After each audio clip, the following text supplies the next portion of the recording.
Good evening, folks. I'm not late. Well, actually, I'm 2 minutes late.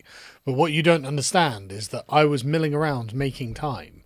So if I wasn't spending all of that time making the time itself, we wouldn't have time to have this stream, would we now? Events are what dictates time. We create the time ourselves. You guys know how this works. So don't give me any of this nonsense. Don't look at a clock and expect that to tell you when something's going to happen. What a ridiculous colonialist Western mindset that is. Absolutely preposterous. I do love Africa time, man. It is one of my favourite memes at the moment. But, hello, chat. I can see you. YouTube just notified you. Well, to be honest with you, I've only just started. So this is pretty good, to be honest.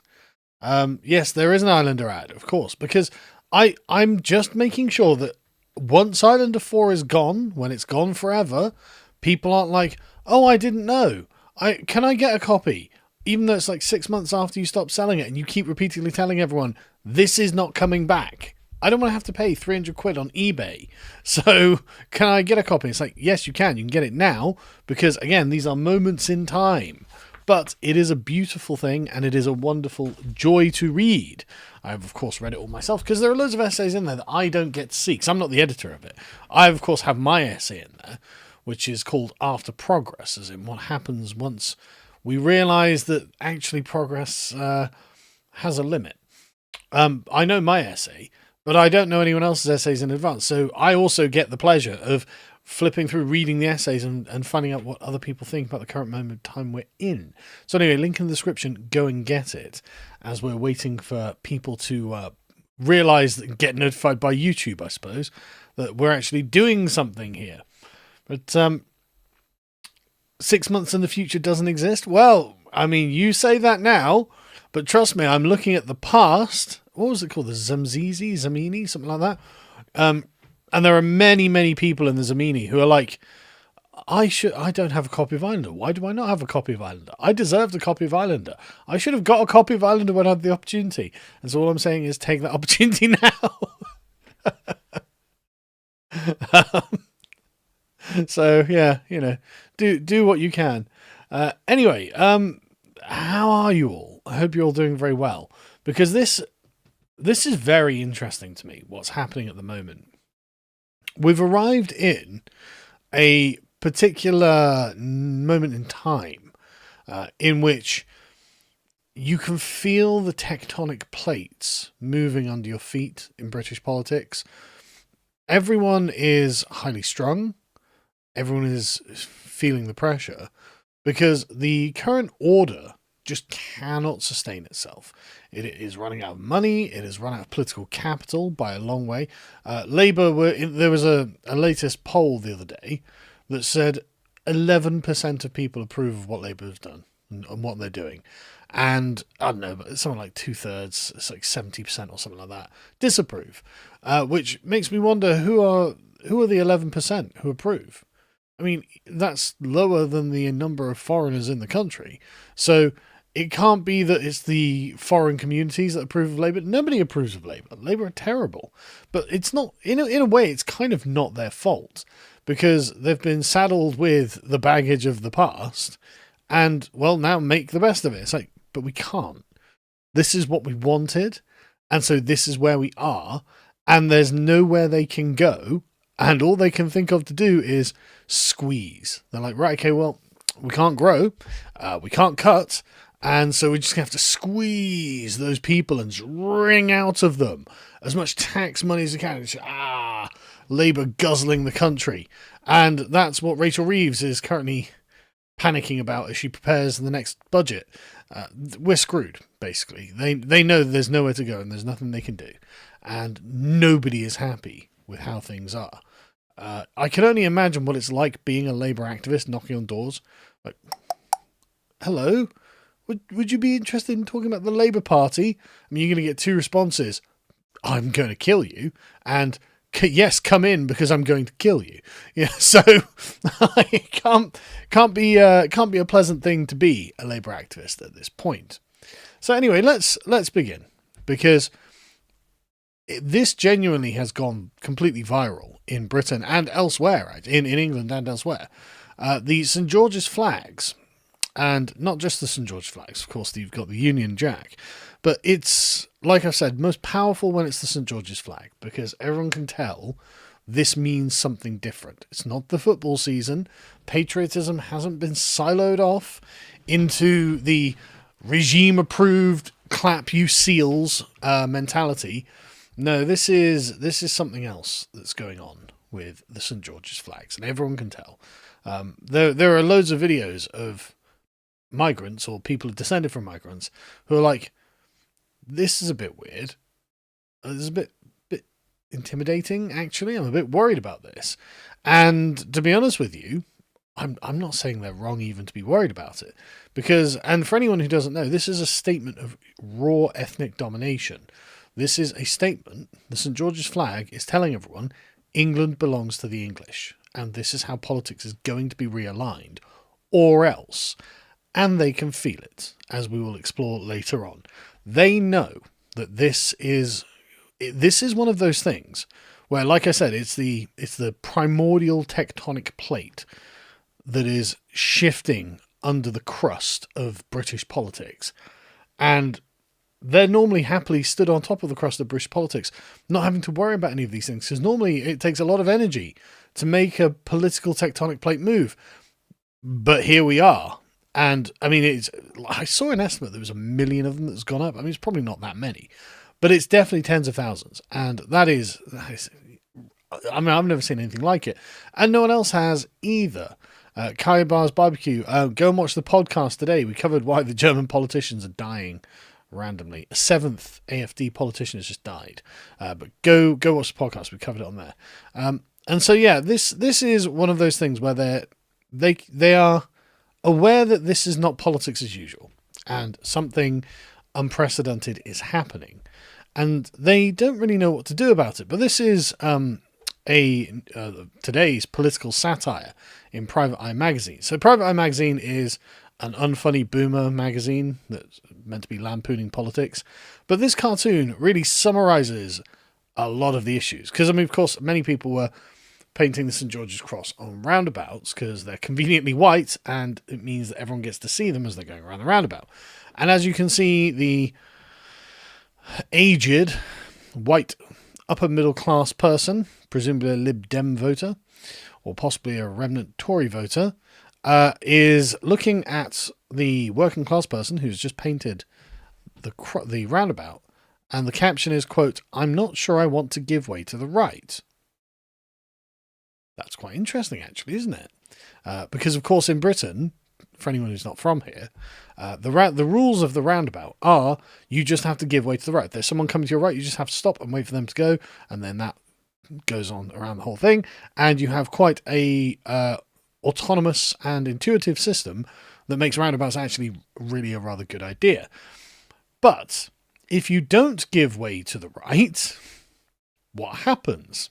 Well, the people on the right think that you're going to give way, and they have right of way, which is a very interesting thing. Again, this cartoon is really fascinating. They have right of way, and if you just pull out without giving way to them, you're going to have a massive car crash, which is actually really prescient that they happen to... I don't even know if they thought this through, because Private Eye is a anti-Gammon, anti-Brexit, anti-populist magazine, right? They're part of the old order. So I don't think they thought this through. But yes, no, the implication is, oh, I don't want to give way to the right, ha ha ha, so clever. But it means you're going to have a massive goddamn car crash if you don't, because they have right of way, and you don't. And you should think about that. So even if you don't want to give way to the right, the pressure that has been building because of these tectonic plates grinding against each other, this has never happened before, right?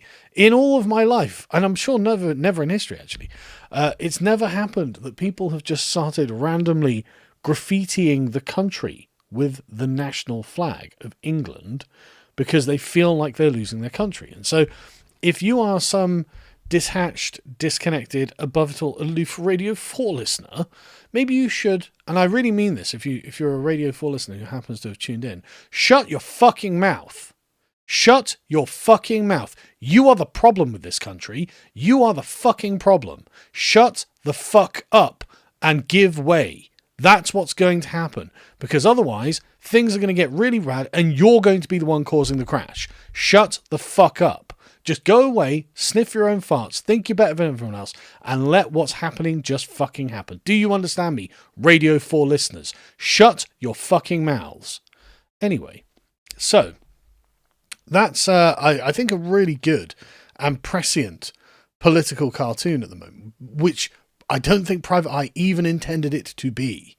I really don't think they thought this through well enough, because these are the sort of people who would listen to Radio 4 instantly. Anyway, so this has been going on for a little while, a couple of weeks now, and this is something that has percolated up to Starmer's cabinet. So when this first started happening, there was a statement from 10 Downing Street, but not Starmer himself, that was very, very neutral. It's just like, well, we support waving flags. We think the Union Jack is fine. There's nothing to talk about here, and we're going to move on. Now, that to me didn't feel like a statement of honest assessment, actually. What that felt like to me was they were looking at something and going, oh, something's happening here, isn't it? Right. I don't think it's wise to be in the way of this juggernaut that has begun moving. So we're like, oh yeah, no, that's fine. You carry on.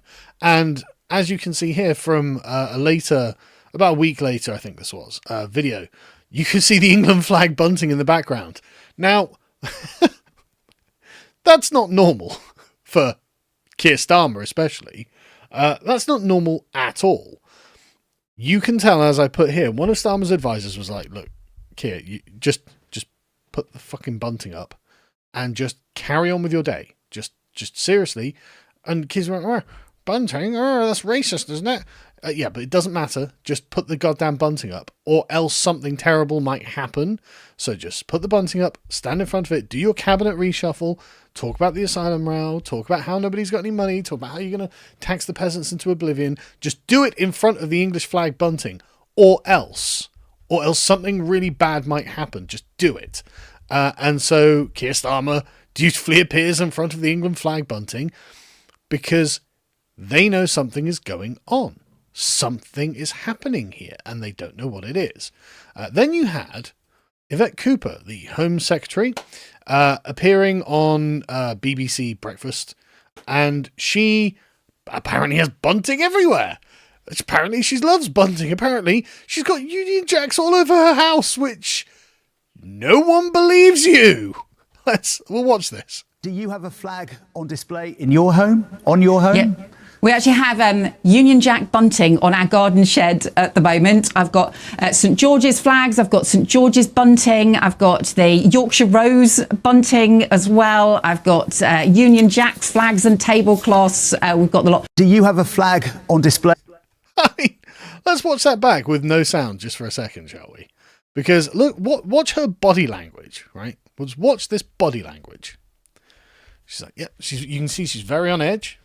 Oh, brilliant! Yeah. No, I've got loads of flags everywhere. Actually, look how proud I am to tell you just how many fucking flags I have in my house. It's not. She looks very highly strung here. Her body language is very tense. I don't believe for a second that she has a goddamn flag in her house. I don't believe that she has St George's bunting and Union Jack tablecloths. Nobody believes this, right? But she's been instructed. Oh wait. By what's his name, McSweeney. Listen, the Gammons are really angry about something, and basically they're moving in a herd.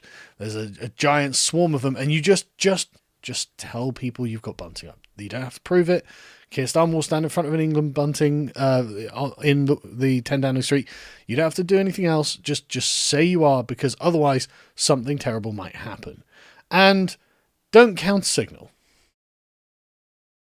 Well, we finally arrived at the counter-signal. Now, this has been something that people have been discussing for a long time. It's like, look, AA in particular had this point, and he's not wrong on this, that the flag protest doesn't have any definite goals. It doesn't have a demand. It doesn't say, we want this agenda, we want this particular actionable item, or else, right? And so that's true. And therefore, the establishment will absolutely try to stay on the right side of it and co-opt it and channel it into the direction that they want. And that's true, they will try, but the problem that they have is the St. George's flag is the flag of an ethnicity. It is not the flag, it's the flag of a nation, not the flag of the British state. It is not universal and inclusive. It's actually particular and exclusive. And so they can say, yes, I wave the St. George's cross, look, I have one behind me. But, and here's the but, I'm proud of our flag as a patriotic symbol of our nation. Well, okay, well, let's talk about that. Our nation. What the hell is our nation? Does our nation involve Pakistanis? Does it involve Jamaicans? Does it involve anyone from anywhere in the world? How long do they have to have been here to be part of our nation? But, I mean, a nation, as in an ethnicity, what is the natio, that actually is done by inheritance. So you are born into a nation, and if you marry into a nation, that's probably the best you can get by actually incorporating into one. And so it's a good question, isn't it? What does our mean here? But anyway, I'm proud of the flag as a patriotic symbol of our nation. Yes, no one, there's no patriot quite like Keir Starmer. Like lots of people, I've got one proudly at home. No one believes it. However, using our flag to divide devalues it.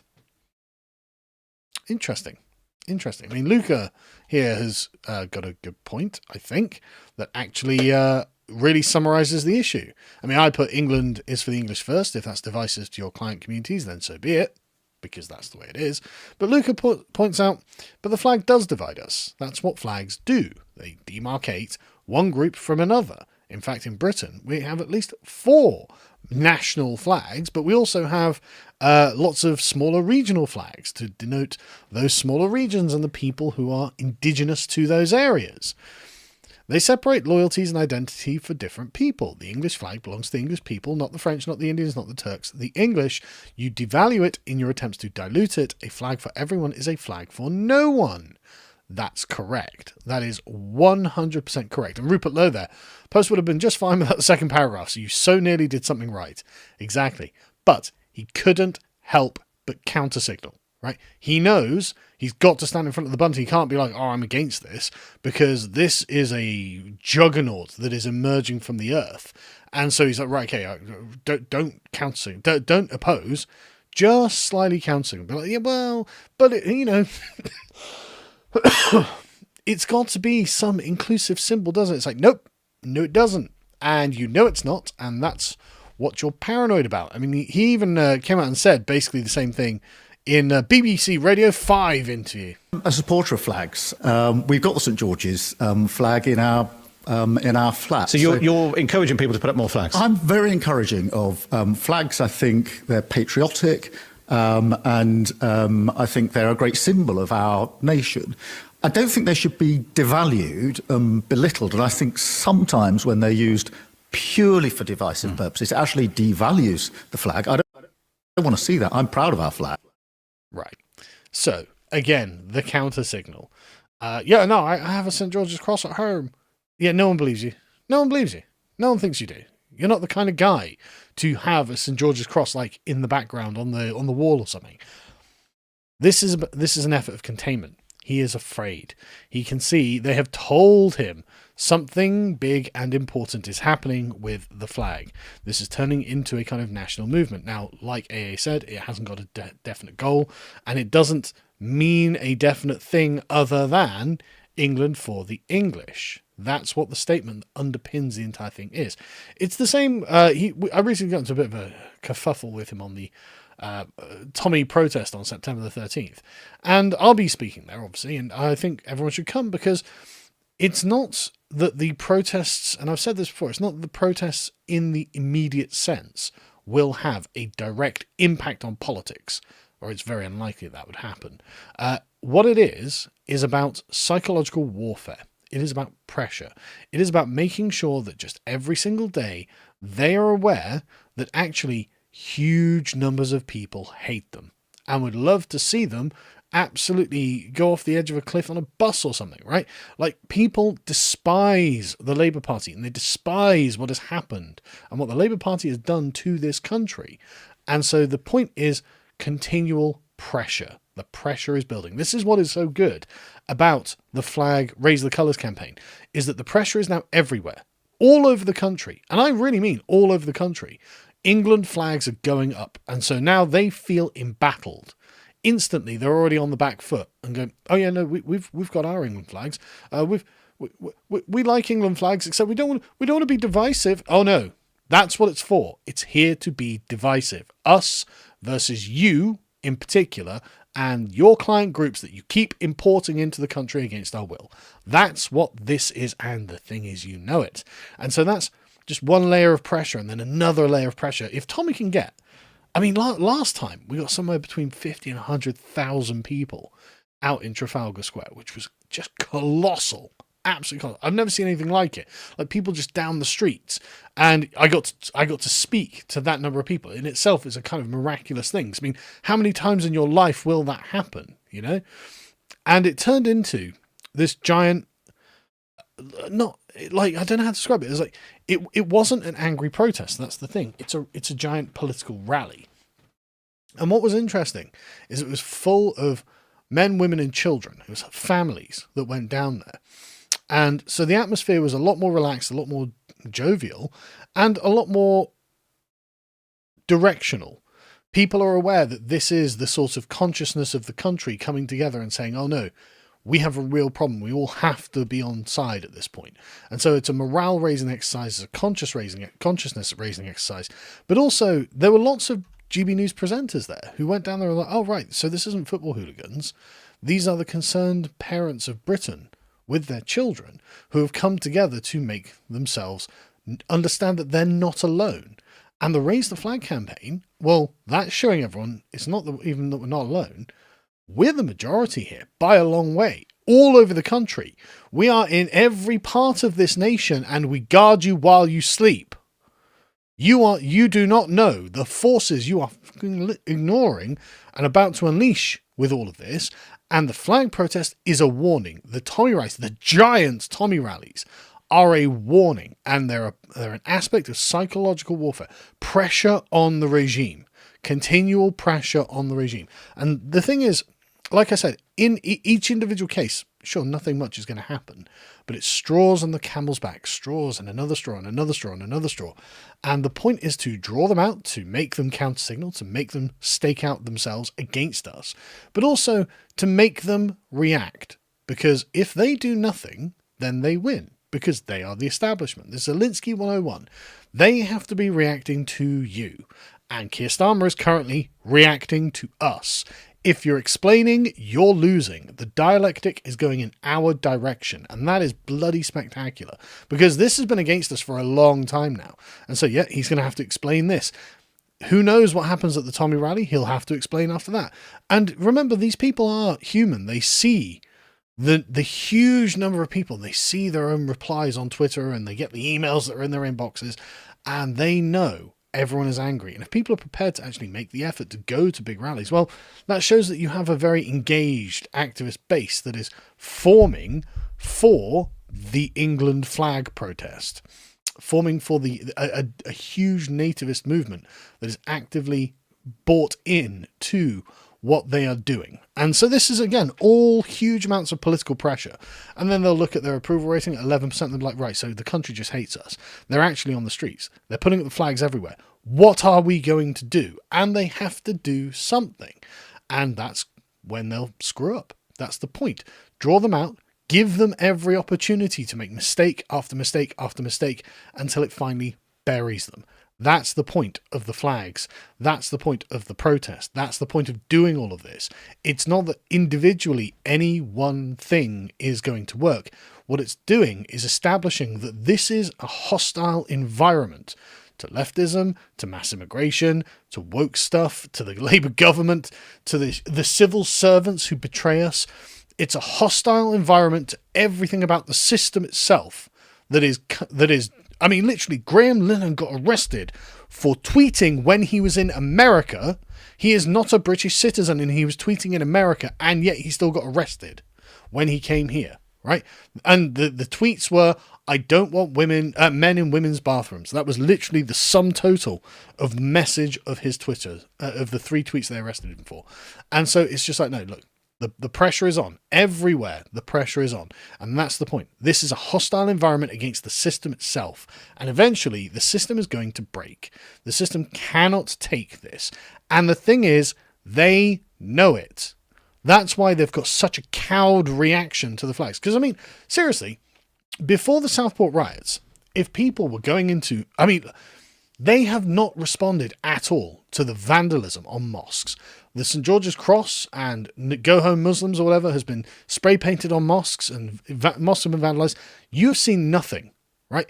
There has been no widespread outcry. Nothing like after the Southport riots, when mosques were vandalized and attacked.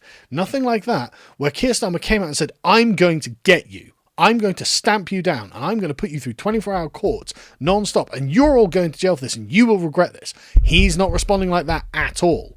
He is cowed. He is quiet. He understands this is a hostile environment and anything he does will be an unwelcome intervention into the discourse and will just blow up in his face. So I'm not surprised. And that just shows that we now have the leverage. That's the point of the protest. That's the point of the flagging. It is to make them feel like they are in enemy territory because they are. And moreover, they need to feel that they're in enemy territory and they have nowhere to go. This is actually very similar to the Chinese Civil War, where Mao defeated the nationalists. The nationalists controlled the cities, but Mao controlled the hinterland. And so he locked them up in their cities and made their lives very difficult until they cracked. That's what we're doing because we control the hinterland. That's where we live. And the thing is, they know this is a problem. Now, this is, again, Yvette Cooper, who's desperately, I mean, look at the very framing of this, strengthening border security and reforms to the asylum system. This is her following the right-wing agenda. She has no choice. There's nothing more that she can do. And this is, of course, her pointing out that, oh, well, yeah, I mean, this is bad. We haven't fixed the problem. Everything's bad. Everyone's furious about this. We're going to try and do something about this. But what's really interesting is the way this ends. Very, very long talk she gives, right? And so she gets to the end. What we will never do is seek to stir up chaos, division, or hate. That's not who we are as a country. That's not what Britain stands for. A practical plan to strengthen our border security, to fix the asylum chaos, and to rebuild confidence in an asylum and immigration system that serves our national interest and protects our national security and reflects our national values. Okay, stop you right there, right? The idea that anyone could plausibly believe that the Labour Party are in any way concerned with immigration reduction or the national interest is it's just fucking laughable. I mean, what the Chagos Islands deal is just the best example of how they obviously don't care about the national interest. But there are, of course, many others. But I'm not going to go into that because that's not the issue. The point is, notice the framing, notice the positioning. She is just saying, oh no, we are doing everything the far right want us to do at this point. We swear to God.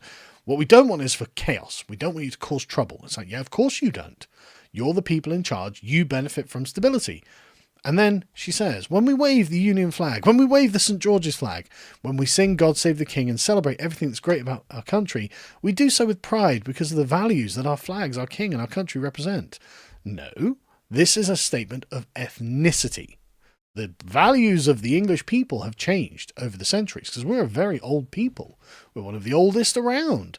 And the values of, say, the Anglo-Saxons or the medieval English or the Victorians, they're not the values of now, are they? And so don't give me this bloody Civnat bullshit about values this, values that. No, this is a statement of ownership. That's what the flags are. And she knows it. She's like, oh, well, it's together, fairness and decency. No, not really. Respect for each other and respect for the rule of law. Bit late for that. The rule of law has been used to persecute us. And it's not like you or your clients' communities have shown us much respect. Not really feeling it. And so she's trying desperately to silo this off into the kind of safe patriotic box. But that's not happening. And they know it's not happening. They are, again, completely nervous. But the thing is, we know what they really think. Such as, I mean, like, we know that when she says this, waving the flag's a great thing. You know that she's saying this only under duress. When Keir Starmer says this, he is saying it under duress because he can feel the juggernaut that is laying under the land. And what they really think is what Clive Lewis came out and said, which is the people hanging the St George's flags are extremists. He's a Labour MP. Now, if I were Keir Starmer and I was sensible, I would fucking suspend him. And it's not like Keir Starmer is in any way shy of suspending his MPs. Keir Starmer kicked out bloody Jeremy Corbyn and John McDonnell and made them independent MPs. He's just out of the party, as well as a bunch of others. Clive Lewis is the radical left of the party, and he can't keep his mouth shut. And if I were you, Keir, I swear to God, I would just kick him out. I'd be like, how dare you call the Patriots of Britain far-right extremists? Get out. But again, he can't help himself. But he said they're extremists who are using it to mark territory. That's correct. Clive is correct, but Clive is a communist, and so for him, it is extreme for the English to lay claim to England. That is extremism to him. And so, okay, well, fair enough.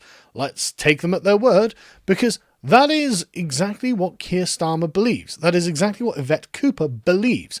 That is exactly what Clive Lewis believes, and these are all cut from the same cloth. They can lie, they can prevaricate, they can try and deflect the energy that that has been brought up against them. But we know that this is truly representative of their beliefs. So the Daily Eastern Press quoted Lewis saying, "Most people say they fly the St George's Cross out of pride, and that's probably even true for some of those putting them on lampposts, but far-right groups are using these flags to mark territory and intimidate the vast majority who reject their extreme views." Well, maybe, but that would imply that the entire country is just filled with far-right people, right? Because far-right groups control everything in this country, I guess, because this has happened everywhere. Like, there isn't an inch of England that hasn't had this happen in their local area. So what are we saying here, Clive? What are we saying? The English people in particular are far-right extremists. They're trying to drag the flag back into just being their flag, used only for the purposes of division and intolerance, undoing the brilliant way our multi-heritage England teams turned it into one of unity and pride. Well, again, the English women's team came out and said, "Oh, we won because of our English blood." And if you look at it, it's a very mono-ethnic team. There's only one foreigner on the team. So I don't know, man. I mean, she seemed to do that, but also notice the goal. Notice what they've been doing. They have been working on you for a long time. They've been trying to make our multi-heritage England teams co-opt the England flag as a symbol of diversity, inclusion, and equality. They've tried to make it woke, but basically they know this isn't going to hold, because actually the people who use the flag are actually English patriots. They are not multi-culti woke nonsense. This is not the case.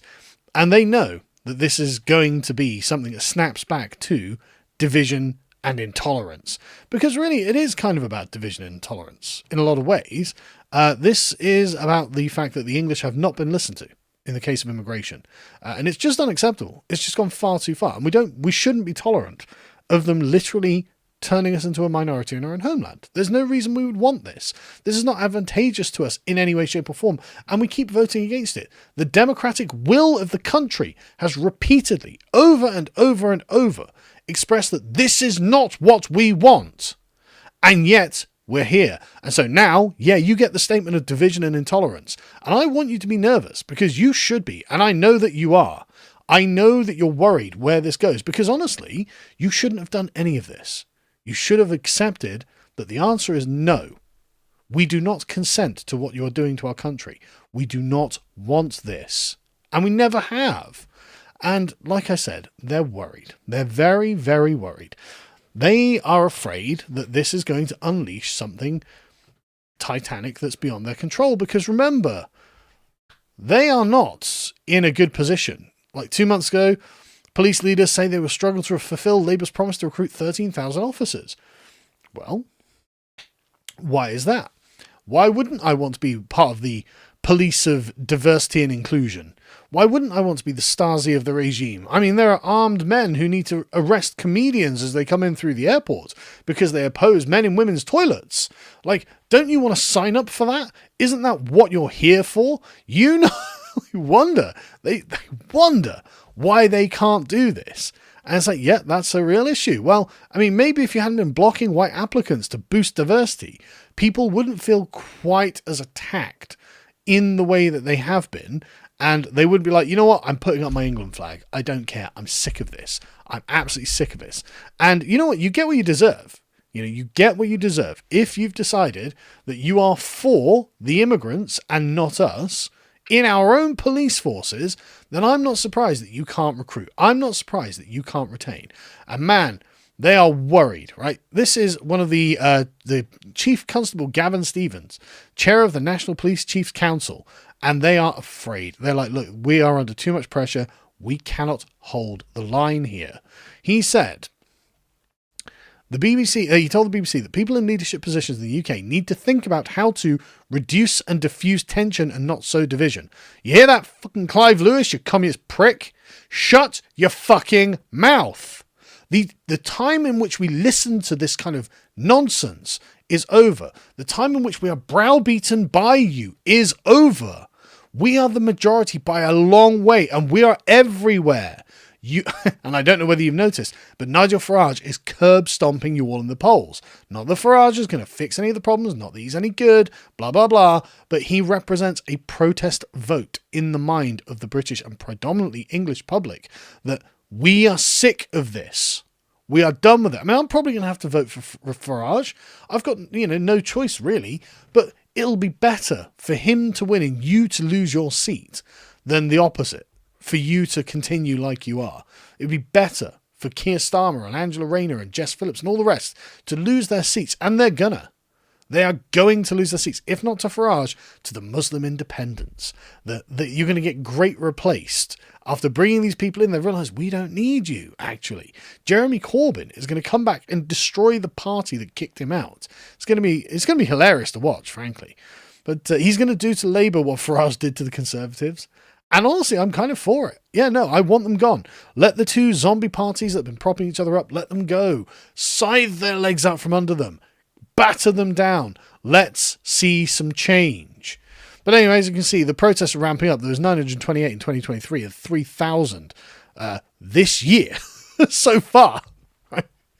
So, good stuff. And this has, of course, been pushed up by the campaigns against the asylum hotels, and they can't deal with it. Stephen said that it's everyone's responsibility, including the police, to set the tone. We all want to live in places where we can be safe and we can feel safe. Oh, well, that would be nice. Maybe the government shouldn't be desperate to keep rapist migrants in the hotels in Epping near the schools where they have been attacking children. Maybe we could feel safe if they weren't even in this country. And that's just the tip of the iceberg. I won't go into it in any great detail. This is the point that is being made, right? And so, of course, they've got to bring in extra people. They're under great strain. They know that this is an issue that they can't do much about. Because if really another Southport happens, and any day, that Keir Starmer gets into work and he's like, there hasn't been an atrocity yet, has there? And they're like, not yet, sir. And oh, thank God, right, okay. Well, let's just hope nothing happens through the day, because if a migrant or someone descended from migrants goes on another killing spree, and there have been plenty, yeah, it'll be hell to pay. There'll be riots, there'll be chaos, there'll be anarchy in the streets, there'll be sectarian-style attacks. And I just want to be clear, I'm not for sectarian-style attacks. What I'm for is the political class listening. They have to listen and accept that the way that they have done things, which is to give non-British people the same grace and privileges and attention that the British people have had for 30 years now, that paradigm is coming to an end, right? The British people are going to be put first. That's what the demand is.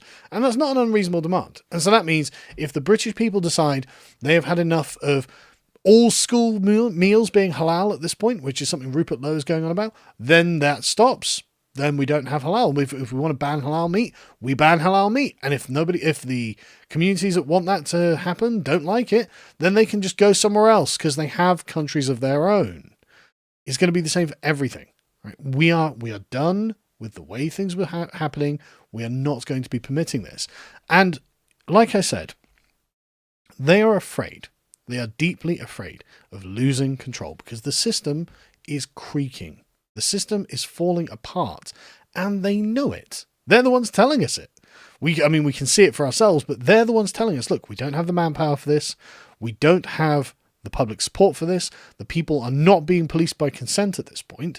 The people are not being governed by consent either. The people are not happy with things that are happening. And so we are looking at this. Now, this was a cartoon in the Times magazine, another political cartoon. And you can see at the top there, you've got British people before boat people, make Epping safe again.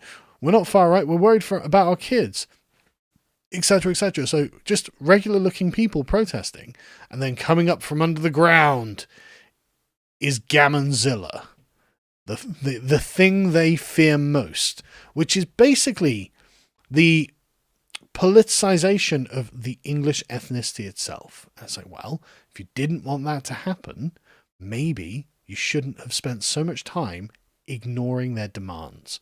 Because if you make them, you force them to be political along the lines of their own ethnic identity, and you say it's you lose England or you do this, I think people are going to do this. And this Mary Harrington coined Gammonzilla here, and I love the little summary she's got here. This Times cartoon on the Epping protest is the single most eloquent expression I've seen ever since Brexit of how our governing class still thinks about the English masses. A terrifying giant subterranean Gammonzilla that must be at all costs prevented from erupting. Yes, but like I was saying earlier, the tectonic forces, the Gammonzilla is moving, and a juggernaut is being birthed. And they're not going to have the power to stop it. And so it would be better if they just conceded the fight and said, you know what, you guys are right. We went way too far. We apologize for trying to steal your country from you. And we're going to call the election. We're going to let Nigel Farage take over because it is his time. Keir Starmer is just an illegitimate person in charge at this point. And everyone knows it. Everyone knows Keir Starmer is illegitimate. Like when you've got 11% approval rating, you're trying to bring in digital ID and shit like that. You don't have the fucking authority for this. When you're like, oh yeah, we're going to make it so 16-year-olds can vote. You don't have the authority for this. You don't have a mandate at all for any of this. And what you're going to do is summon up Gammonzilla. And it's like, okay, well, if you wanted that to not be the case, then you should stop. You should just say, you know what? I think the country is in a position where I can't do anything about it. And so let's call an election. You know, if I would care, I wouldn't even bloody run, obviously. And we'll see what happens. You know, a wind of change is blowing, and they're deeply, deeply afraid of it. And I think that's genuinely the only way this could be stopped. At this point, I don't think it can be stopped other than giving the Gammonzilla, the English people of the country, giving them what they democratically voted for.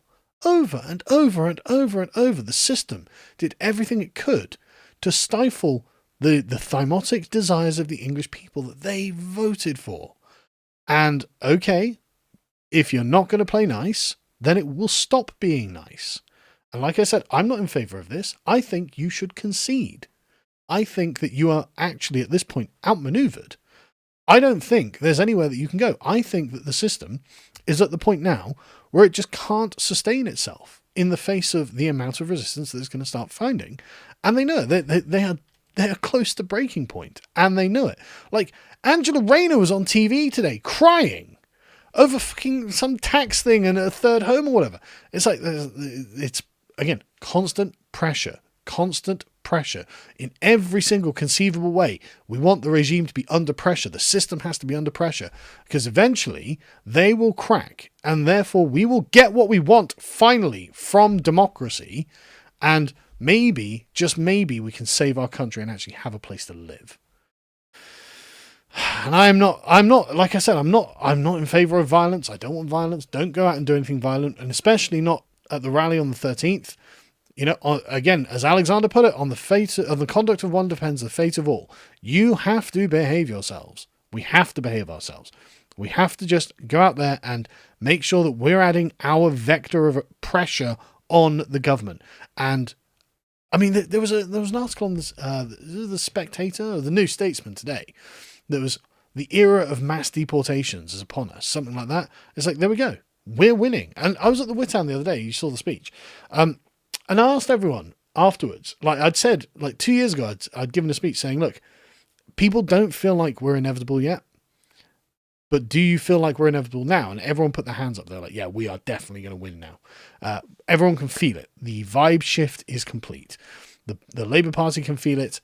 The police can feel it. And it seems to be the sort of like most remote people, the judiciary and the Conservative Party, who can't understand that the vibe shift has moved already. So just make way. Everyone's waiting for the election. And the longer that you make it, the more difficult it's going to be for you, and the worse it's going to be for you. So just get out of the way. Your timing's done. Anyway, I'll go through the super chats in a minute, but of course, go and buy Island of 4. It is amazing. Link in the description. And I'll probably do another sort of teaser video about some of the articles in there, because like I said, I've read all the articles and they're all spectacular. And there are things in there that help join dots for me. So I want to make points that I otherwise can't make without referencing the thing. So we'll see. But anyway, go get your copy now. And I'll go through some super chats when I figure out how exactly I get to my super chats. Yes, I'm banning energy drinks for under 16. Stuff like this. Like, don't get me wrong. I'm not sure under 16 should be drinking loads of energy drinks. But like, you just don't have the authority for this. You are just not. You're not the boss. You're not the guy people want in charge. That's just what this comes down to.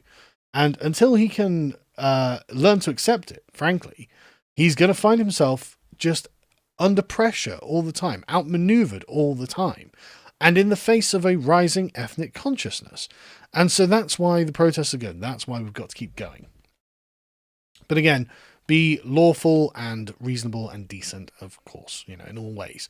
Obviously, don't break any laws. Just keep going. We are winning. We 100% are winning.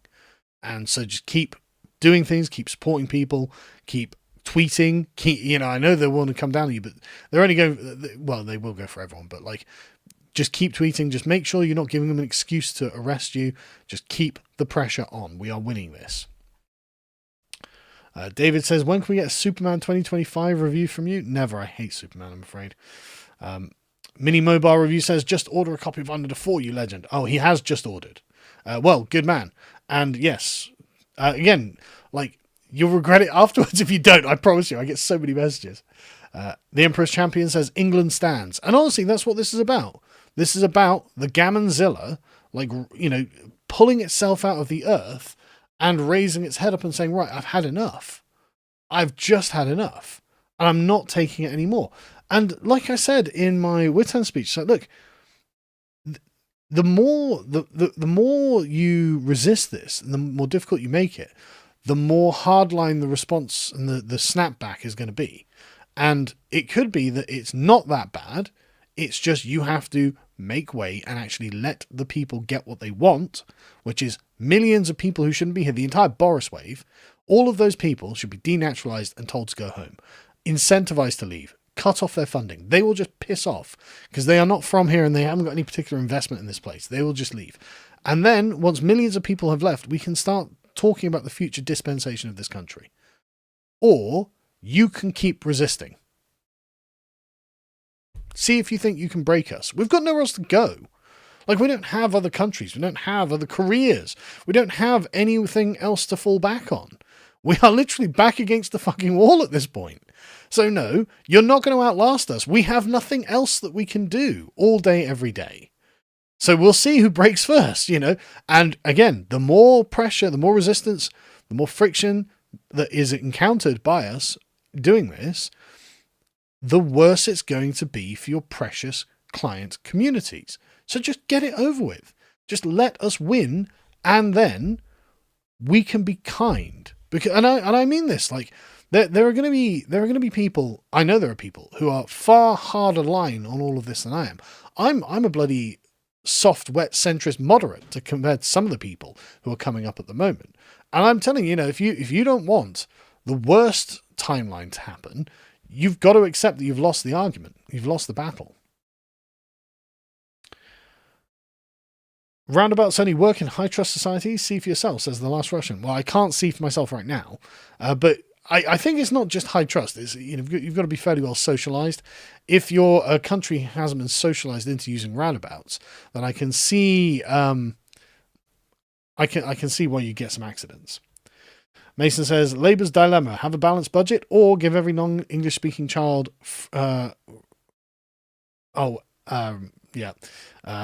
molester free housing, food, and healthcare. Well, and they've made their choice, haven't they? We all know where they stand on that. Lemonade, I'm not a liberal, and I really mean this. You do not know how not a liberal I am. My entire intellectual career in academia at the moment is dedicated to dismantling liberalism. So be quiet. You are ignorant. Gimli says, rise, Gammonzilla, and save England. Also, still waiting for my copy of Ireland, ordered on the 12th of August.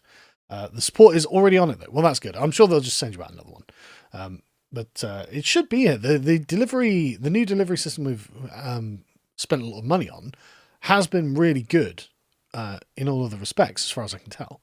So hopefully you'll get it very soon. And if not, just keep emailing, and we will get it sorted. Mason says, you're wrong, Sargon. African philosophy teaches us that if you have an island of magazine, no, I don't. You've stolen it from me. That's true. Sensible Monica says, living in hope that I can hear Sir Carl say Keir Starmer is a wanker. He is a wanker, obviously, but like, it's kind of an uninspiring thing to say, because it's like, well, it's so self-evident, like, that there's just no point. Keir Starmer's a wanker, the sky's blue, grass is green. It's all the same.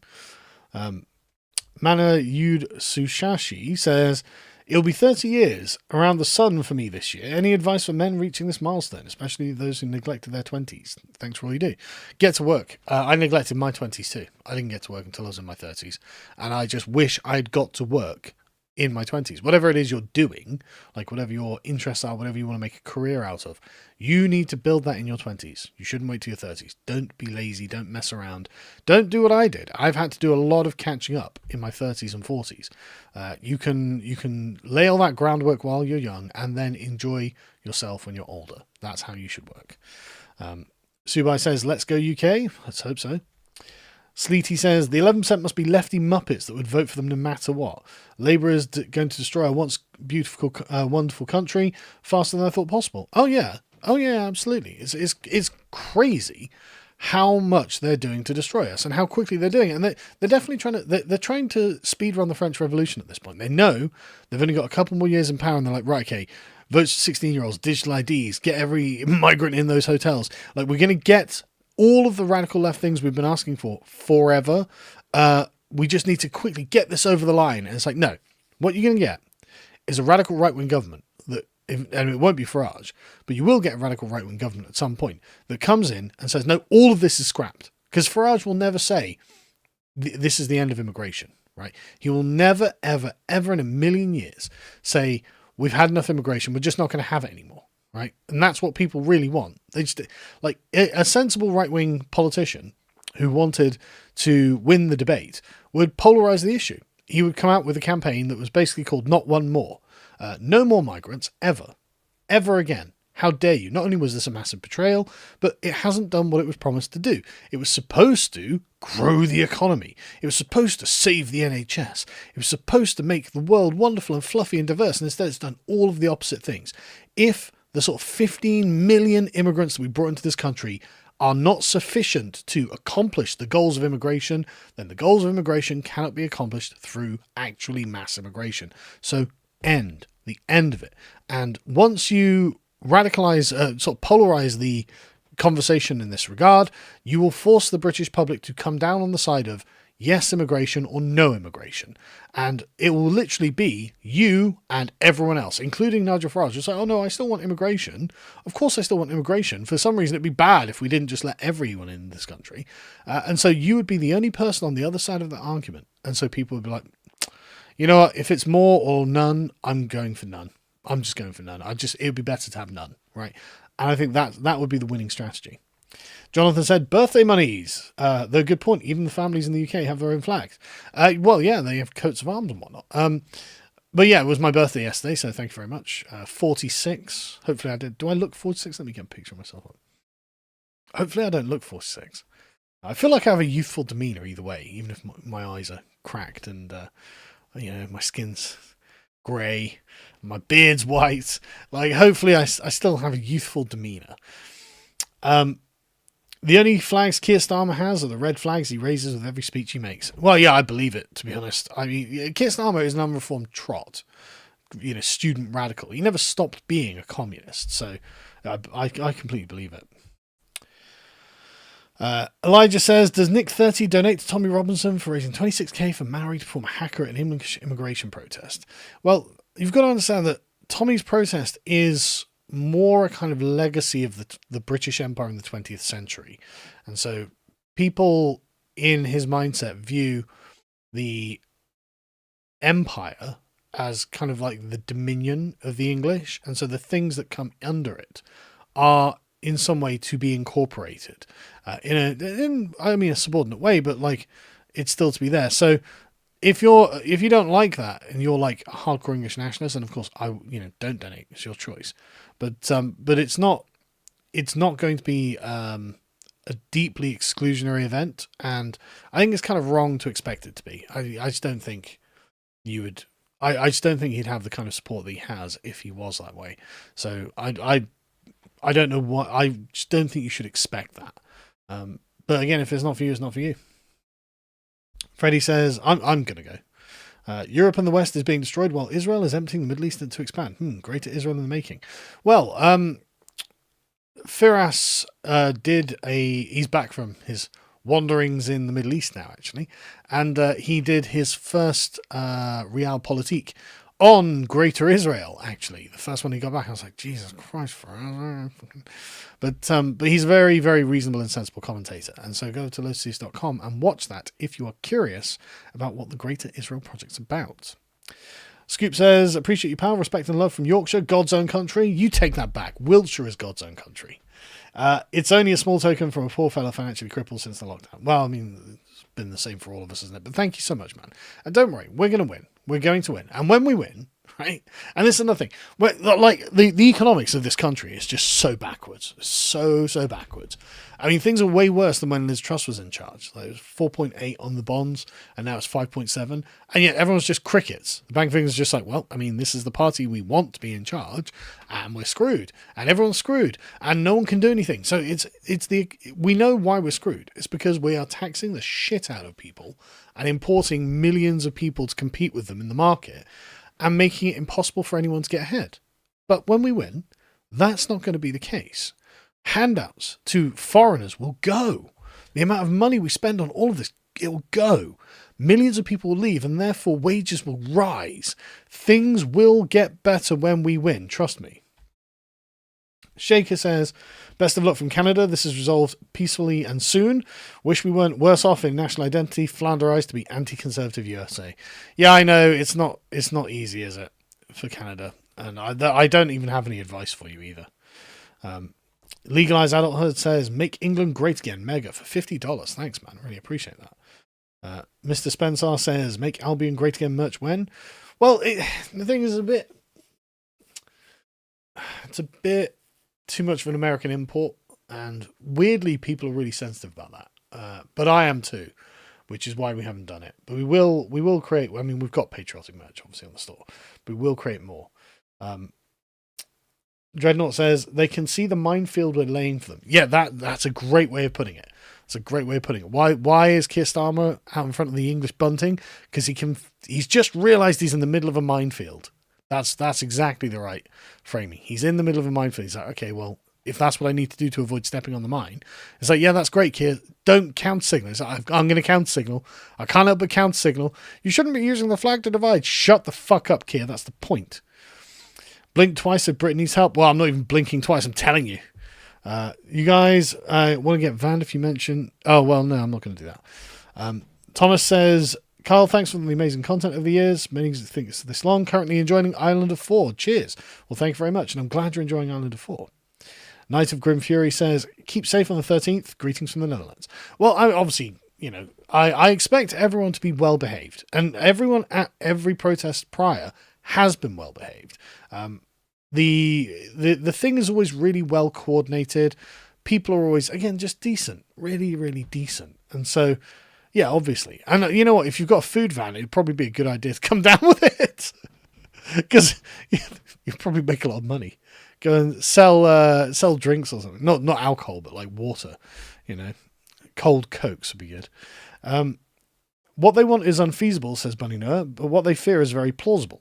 And they fear losing more than anything. Yeah, I know. They know that they're standing on top of Gammonzilla and his emerging bald head. They know that that's the case. And it's like, okay, well, if you want to just keep poking the bear as it is, then I guess you'll find out what happens, won't you? But it's really, really stupid. And honestly, it would just be more sensible to just concede. Just concede you're in the wrong. It's not fair to do to us what you've done. That's all you have to do. And just stop it. Sleety says, I think a national strike, by all, till we get an election, is the only way we can call an election early, as they will not want to relinquish power like all dictators. Yeah, I mean, the Labour Party will probably never see power again. Right? It's probably the end of the Labour Party at this point. And you are right. I mean, the people in Epping are going on a council-tax strike. And you know what? Maybe that's the way to do things. Unoriginal username says, respectfully, Carl, you had it right when you called it the Tommy Rally because it always becomes about him and he's still a colourblind civnat. Yes and no. It does become about him, but it is his rally and he's the one getting huge numbers of people out, right? I mean, if you think you can do better, go ahead, is my advice. It's not that simple of being colourblind civnat. He is he's not someone who is racist and who hates other people of other races. But he does understand that it is England itself that is in danger. It's the same with Lawrence Fox. They understand that it is England itself that is in danger, but they don't have the philosophical tools to be able to properly articulate how that should be described without saying that all of the non-white people are bad. And it's, and that's not what we should be saying anyway. It's not true. So it puts them in a difficult position that they're not adequately prepared for, in my opinion. Airbox says, if I recall correctly, you've called the British state tolerant in the past, but tolerance is putting up with what you dislike. It does not tolerate migrants, it likes them. See how it treats those it dislikes instead. Well, I mean, the things they do are done under the auspices of toleration. But yeah, I mean, the people involved are actual fetishists for foreigners at this point. So anyway, would you ever do a deep dive on the Fabian Society? Maybe I could ask Bo to do that. Sheikh Silver says, on state banning access to internet for teens, a lot of your audience came from disaffected youths by the MSN plantation. Why limit their access to info? Well, it's about doing what's right, I think. I honestly think it's bad for children to have access to social media. I don't think they should be on it.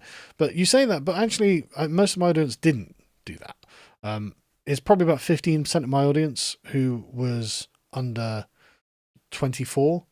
Under 18, I'd say. But it's not a huge percentage at all.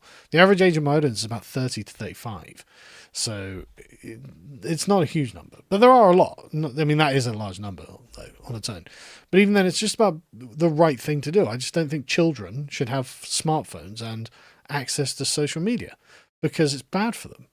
It's not good. Even if I personally benefited, it's still not good for them. And I don't want them to be harmed by it. And you know what? If it's 16 and over, I'll just talk to you when you're 16.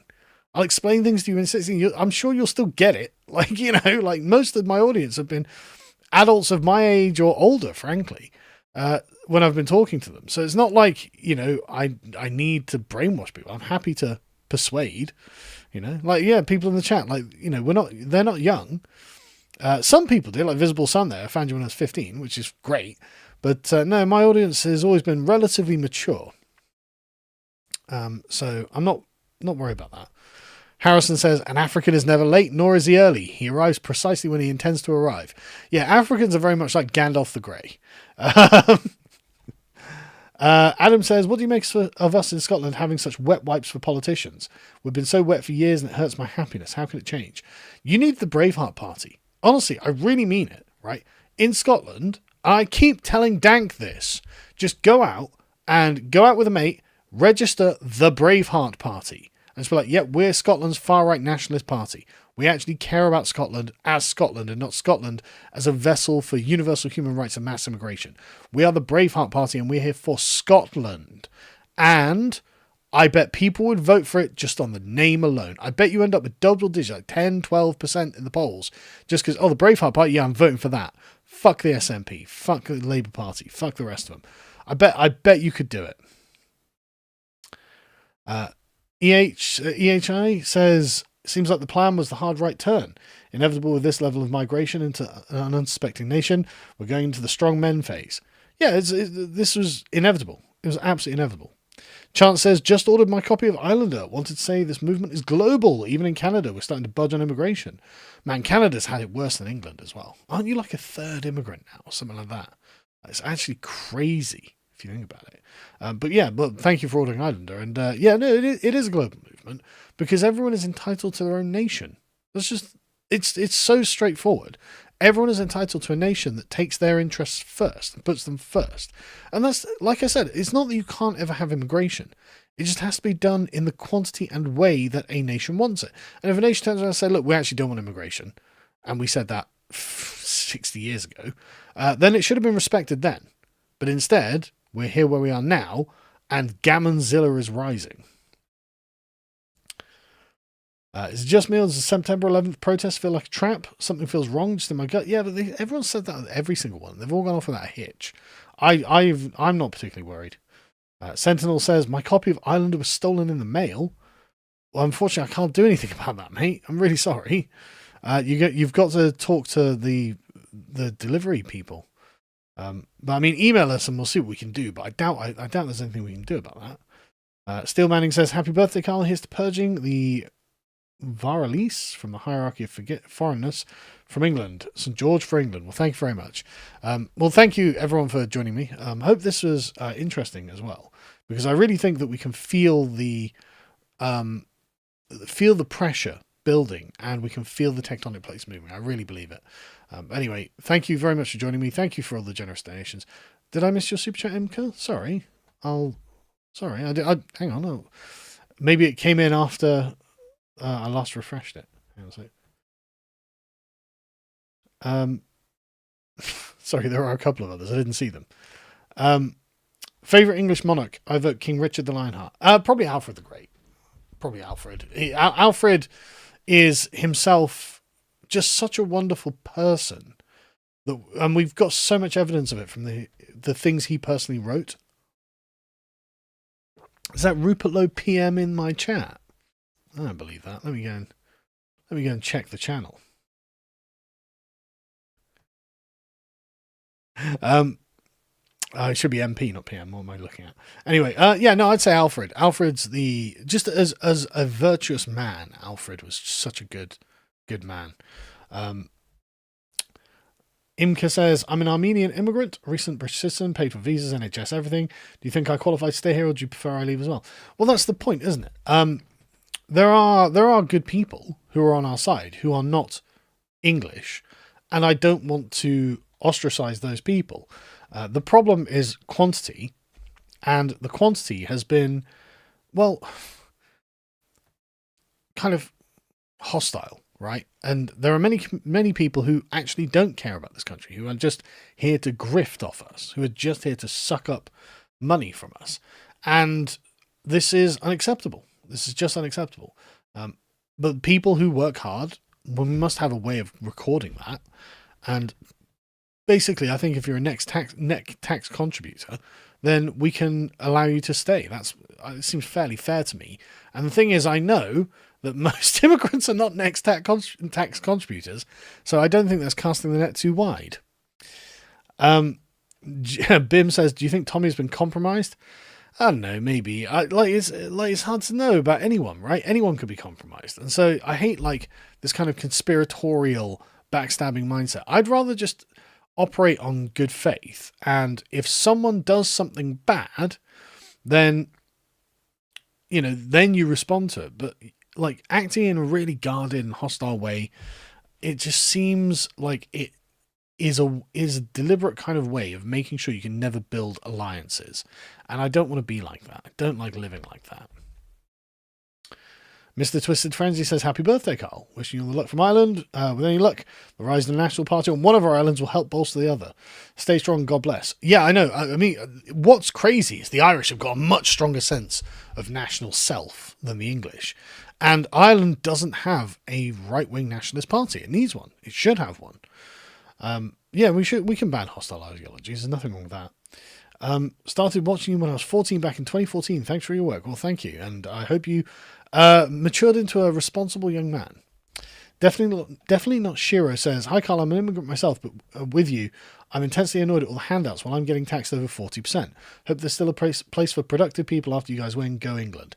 Well, that's the point, right? Like I said, I've always said this.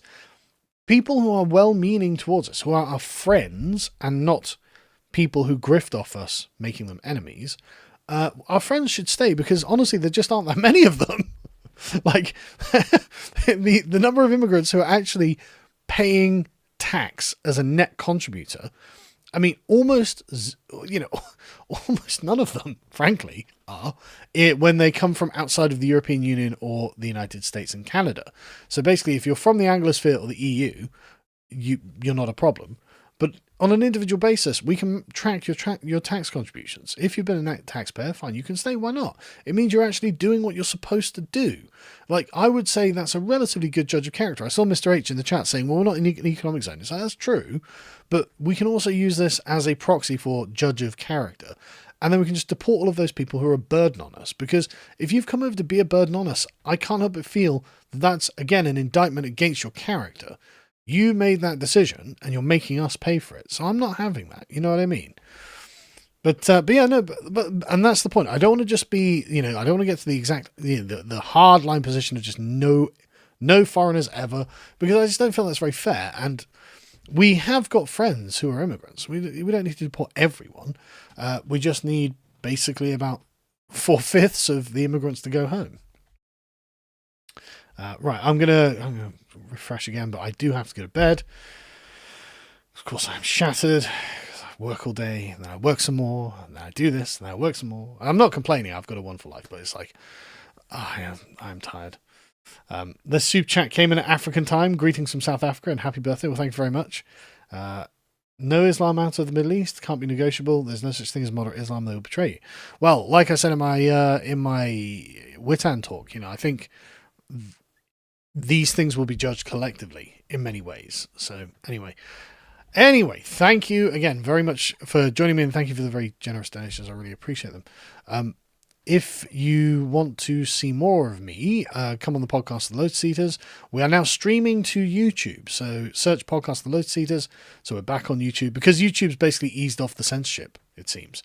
So come and watch us. It's now as convenient as ever. And I will see you then. So take care of yourselves, guys. And also, just keep the faith. Like, I'm really optimistic at the moment. Like, I see loads of people still blackpilling. It's like, why are you blackpilling? Like, they're all waving the England flag and saying, yeah, we're going to do everything you say, sir. We swear. And it's like, there's nothing to blackpill about. We're winning this. We are winning this by a long way. And when it's over, it will be unbelievable that the issue is ever in doubt. That we cannot lose at this point, because like I said, got nowhere else to go. Anyway, I'll see you soon, folks.